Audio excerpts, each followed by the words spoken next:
எத்தனையோ கட்சிகள் வந்துருக்கலாம். ஆரம்ப காலத்துல இருந்து இப்ப நம்ம இந்தியாவை எடுத்துக்கிட்டோம்னா ஆயிரக்கணக்கான கட்சிகள் இருக்கு. வந்து ஆட்சியிலும் இருக்காங்க, ஆண்டுகளும் இருந்தாங்க. ஆனா அத்தனை கட்சிகளும் கொள்கைகள் இருக்கு, கோட்பாடுகள் இருக்கு அப்படின்னு என்ன சொல்லிட்டு பொய்யா ஒரு பரப்புரையை பரப்பிட்டு அவங்களுடைய எண்ணங்களை வெளிப்படுத்தி தப்பான ஒரு நோக்கத்தோடு தான் அவங்க பயணம் பண்ணிட்டு இருக்காங்க. இப்ப மக்கள் வந்து கொஞ்சம் விழிப்புணர்ச்சி ஆயிருக்காங்க. ஒரு நல்ல தலைவர்கள் யாராவது வரமாட்டார்களா என்று எண்ணம் மக்கள் மனதில் தோன்றிவிட்டது. இப்ப எதிர்காலத்துல நிறைய அரசியல் கட்சிகளும் வந்திருக்கு. என்ன சொல்ல போனா நேர்மையானவர்கள் யாராவது வந்தார்கள் மட்டும்தான் ஆட்சியில் அதிகாரத்தில் அமர்ந்தால் மட்டுமே நம்முடைய நாடு சுதந்திரமான நாடாக இருக்கும். இப்பொழுதும் நம்ம நாடு சுதந்திரம் பெற்று இத்தனை வருஷம் ஆயிடுச்சு. ஆனால் அரசியல்வாதிகளுக்கு அடிமைத்தனமாக தான் உள்ளதை தவிர நாம் யாரும் சுதந்திரமாக இல்லை என்பது மறுக்க முடியாத உண்மை. எனவே நம்ம கட்சியின் தலைவர் ஒரு நோக்கத்தோடு தான் இந்த கட்சியை தொடங்கியிருக்கிறார்.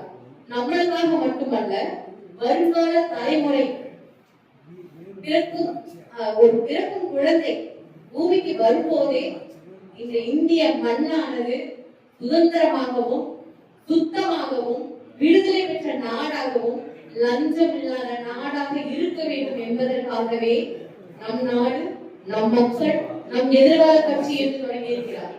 எத்தனையோ பேர்கள் கட்சி சார்ட்ட வச்சிருக்காங்க. நம்முடைய தலைவரானவர் இவ்வளவு லென்த்தியா வச்சிருக்காங்க. நானே கேட்டேன், ஏங்க இவ்வளவு லென்த்தியா வச்சிருக்கீங்க? இல்லைங்கம்மா, நம்ம இப்படிதான் பண்றோம், இதான் பேரு, இது வந்து மாத்தவே சான்ஸே கிடையாது. அப்ப நான் சொன்னேன், நல்லா இருக்குங்கய்யா, நம்ம வந்து கட்சியில தான் ஒவ்வொருத்தரையும் கொள்கை கோட்பாடு வைப்பாங்க. ஆனா நம்ம கட்சியோட நேமே கொள்கை கோட்பாடோட அமைஞ்சிருக்குன்னு சொல்லி நான் ஐயா கிட்ட சொன்னேன். இந்த கட்சிக்கு இங்க வந்திருக்கும் அனைவரும் ஆதரவு கொடுங்க. சிறு விதைகளை நம்ம நடுவோம். அது பெரிய விஷயமா வரட்டும். நம்மளுடைய குழந்தைகள், நம்மளுடைய தலைமுறை இந்த மாதிரி ஒரு அரசியல்வாதிகளை பார்க்க கூடாது.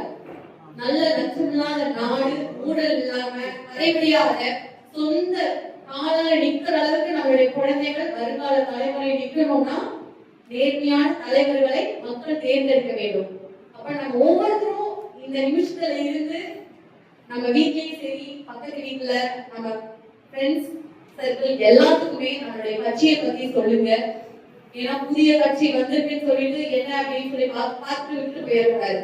நம்மளுடைய கட்சியோட நோக்கங்கள் எதுக்காக அமைக்கப்பட்டிருக்கு, என்ன பயன்பாட்டுக்காக வந்திருக்காங்க அப்படிங்கிறது ஆள் மனசுல கொஞ்சம் சொல்லி புரிய வைங்க.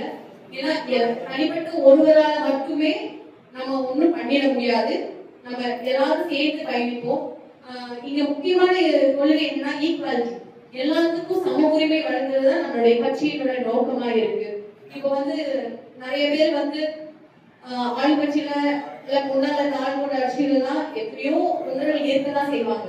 அவங்களுக்கு எந்த வாய்ப்பையுமே அவங்க கொடுத்தது இல்லை. ஆனா நம்மளுடைய கட்சி நம்ம தொண்டர்களும் சரி, உறுப்பினர்களாக இருந்தாலும் அவங்களுக்கும் ஒரு வாய்ப்பு கொடுத்து இப்ப எம்எல்ஏ மினிஸ்டர்னா ஒரு கனவாதான் இருக்கும். நம்ம பிள்ளைங்க வருங்காலத்துல வந்து எம்எல்ஏ மினிஸ்டர் ஆகி நம்மளுடைய நாட்டுக்கும் நம்மளுடைய நாட்டு மக்களுக்கும் நல்லது பண்ணணும்னு நினைக்கிறதுக்காக மட்டுமே இந்த கட்சி ஒன்று ஆரம்பிக்கப்பட்டிருக்கு. ஸோ எல்லாரும் இந்த கட்சிக்கு சப்போர்ட் பண்ணுங்க. இருக்கிற வந்திருக்கும் அனைவருக்கும் எங்க மனதார நன்றியை நாங்கள் செலுத்துகிறோம். நன்றி வணக்கம்.